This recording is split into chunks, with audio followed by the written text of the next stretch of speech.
I personally don't like when I hear people say, oh, it's just Albuquerque. I appreciate Albuquerque as a city because there feels like there's a lot of hope in the city of how much love that we can give to everyone around us. And it just needs to be recognized and upheld by a government system. And I feel like teenagers understanding where the problem is with gun violence is a massive part of it, because they don't understand how dangerous they are, and they don't understand that ending someone's life is not a threat, it's not a fight, it's horrific, and it was never an option. Young people were kind of forced to be involved in this issue by bringing guns into the world and making them so easily accessible to young teens. And we have a lot more control and power than we do think. And we do have a say in how safe we can make the streets for our future children and grandchildren. And I think the first step is just owning that it's a problem and owning that it was never a choice to take someone's life. It's definitely something that's in our hands now because we are the future, and we have a lot more control and power than we do think. We can make the streets for our future children and grandchildren. And I think the first step is just owning that it's a problem and owning that it was never a choice to take someone's life.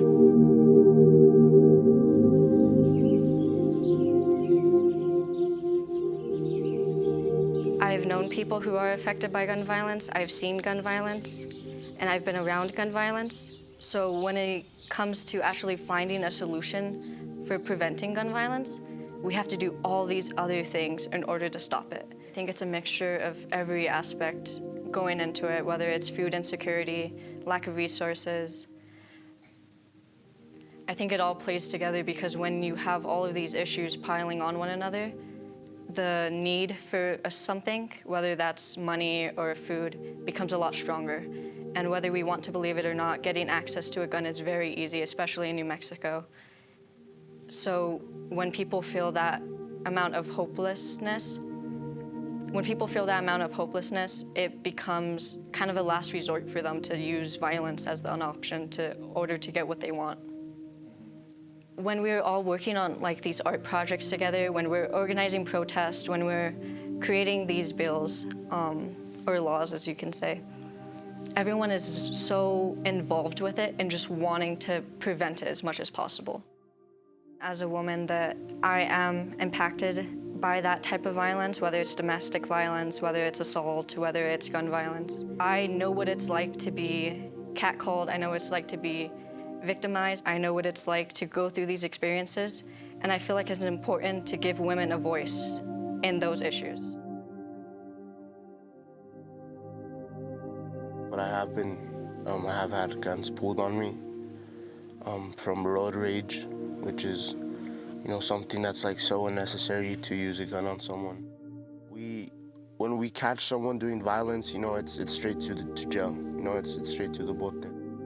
People are making, they're making money off of it, and we're kind of just too blind to see it, to kind of realize it. What the community needs to prevent crime would be resources, healthy food, water, and just simple, things that just meet your life needs, It's important for me to find solutions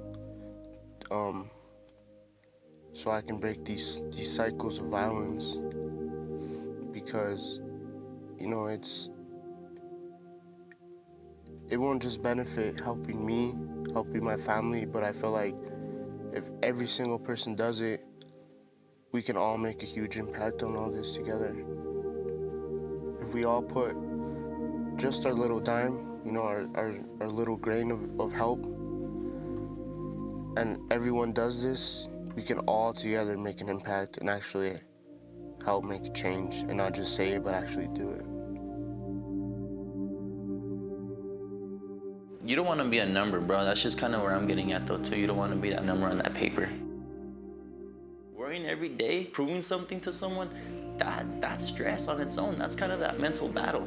You're fighting yourself, though, too, at the end of the day.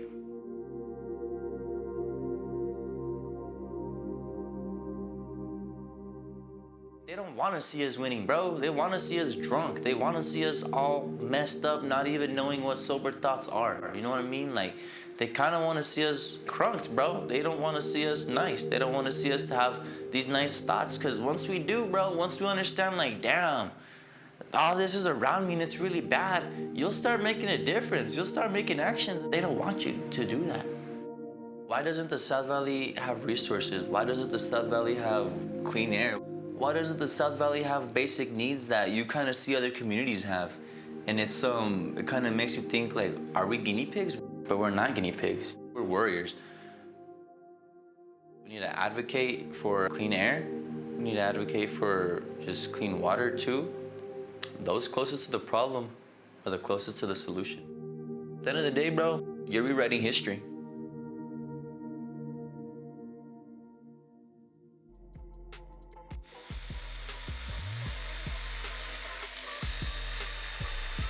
It was me, Michael, Baby Day, and a kid named Nick.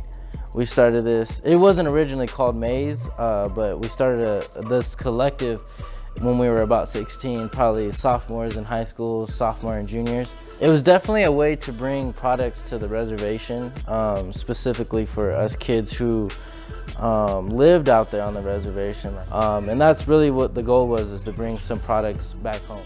You know, I've seen a lot of problematic things from alcohol, from marijuana, from any substance. Like, I've seen it all. Like, I grew up in an Indian home, but like, I'm one of these people to have a place to go where maybe they didn't have to drink, maybe they didn't have to smoke weed to run away from that. And like, that's really what it is at its core. It's like, back when I was a kid, I would try to escape it, but just do the same thing. Now, like, you know, like, I'm trying to like expose these kids, like, and I say kids now because like I got younger people on the team, and take them to El Paso to go skate with the Sleta del Sur Pueblo. Take them to San Carlos to go skate a contest with the Apache skateboards. My message to Indian kids is it's your job to know your roots, but not to let your roots die.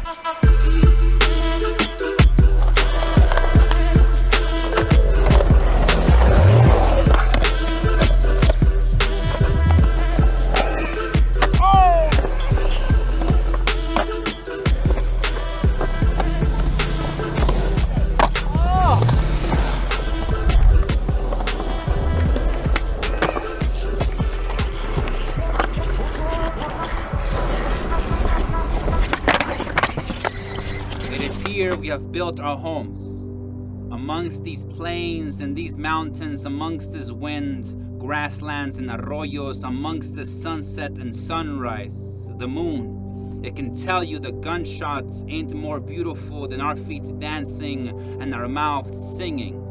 Our laughter, proof of our ancestors living through us. Our song, listen. There is an infinite tomorrow where old age comes and guides us into the spirit world, our hands passed down by those who survived. Look at how we stitch hope next to bullet shells and criminalizing tactics. Look at how we make a dove appear where there was once a casket. We are magicians tired of making miracles out of all that we have lost, out of everything that has been taken from us. And here, we are making no other choice but to thrive. If policy is politics and their talk is cheap, let our hustle and hope be the supreme law of this land. Let our stories echo in them chambers until a round house becomes an open kitchen, a table with plenty of chairs for us to sit at, where conversations about us happen with us. Remember, snowflakes will fall on mountains, melt into the streams, into the creeks that become a river that turns into an ocean. All of this to say, every action has a purpose, guiding where we end up tomorrow. Our tomorrow begins today, and today we will be heard.